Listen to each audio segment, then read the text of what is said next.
In today's video, I'm going to talk about that top I was telling you about, the long sleeve button up that I'm working on, and it's still not done.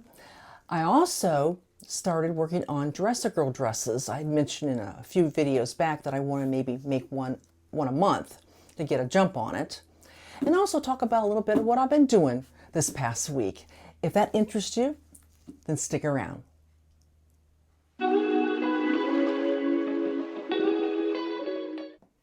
Well, I had really hoped to be wearing this today in today's video, but as you see, no sleeves.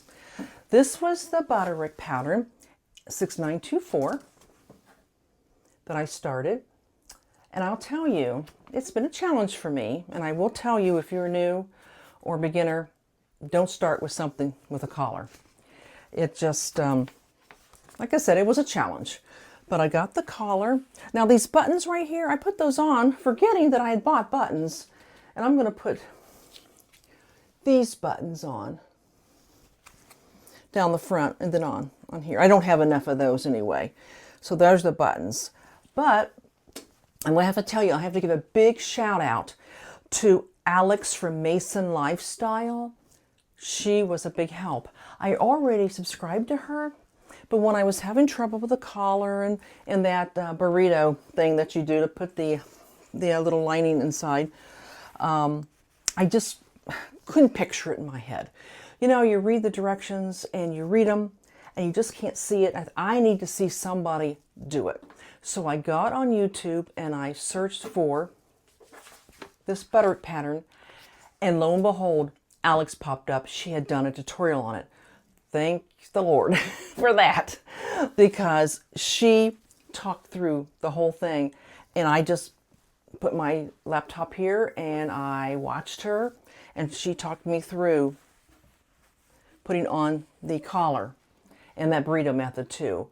And so when it comes time for the sleeves, believe me, I will be pulling it up. She did this tutorial in 2 videos. So when you think, if they have to do it in 2 videos, it must not be the easiest thing. But basically, it's just that there's more than just 2 or 3 steps. There's several steps. So it's looking pretty good so far. Not perfect, but I'm hoping the next week we'll have the sleeves on and the buttonholes and the buttons and, of course, the hem. And I'll be able to wear that in next video. So that's what's so great about YouTube. If you don't know how to do something or you're confused about something, just search for that particular pattern, and probably somebody has done a tutorial or review, some way to help you in getting something done and getting done correctly. So that's what's so great. I enjoy YouTube because I enjoy the pattern hauls and the fabric hauls, the tutorials. Everybody's here to help us all do our best in sewing, and that's what's really great about this. So if you haven't been following Alex on Mason Lifestyle, I'll put a link to her videos, her channel, in the description box, and if you might want to check her out. She's really good.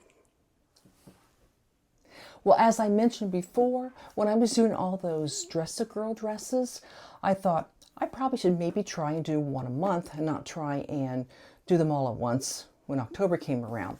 So I went ahead and grabbed some of my scrap fabric, and I made this dress from Alyssa from Thoughtful Creativity, and I made this dress. Now it's not as long as her pattern is, but I didn't have enough fabric to make it that long, so I just made it shorter, so it'll be for a younger, smaller girl. And so what I'm going to do is I'm going to try to see what kind of fabric scraps I have and make several dresses. I'll eventually probably have to go and buy some fabric when I start using it all up. But yeah, that's what I'm going to try and do, so that hopefully I can have maybe 12 dresses or more all ready to go when it's time for the Dress-a-Girl campaign when it comes back around again. All right, so what have I been doing this week? Well, this past Saturday, my 10-year-old granddaughter, who's in gymnastics at the Y, she had a meet. And so my husband and I went. Her other grandparents were there, her little sister, and we went to watch her. Now she's made it up to level 4. They do 4 events. They have, the balance beam, the vault, floor exercise, and the uneven parallel bars. Now that she's in level 4, she uses both bars. You know how the bars are like this? Well, in the lower ones, they only use the bottom bar. They do little spins and their little routines on the lower bar. But when you get into level 4, you can use both bars, so they can go up to the top bar and do some things up there. Nothing fancy since they just started out. But what was exciting is that she got 3rd place in the uneven bars. And she was really tickled with that. And it's not just their Y that's participating. I think, if I counted right, there's 6 Ys in the area, YMCAs in the area, and they all come and they compete.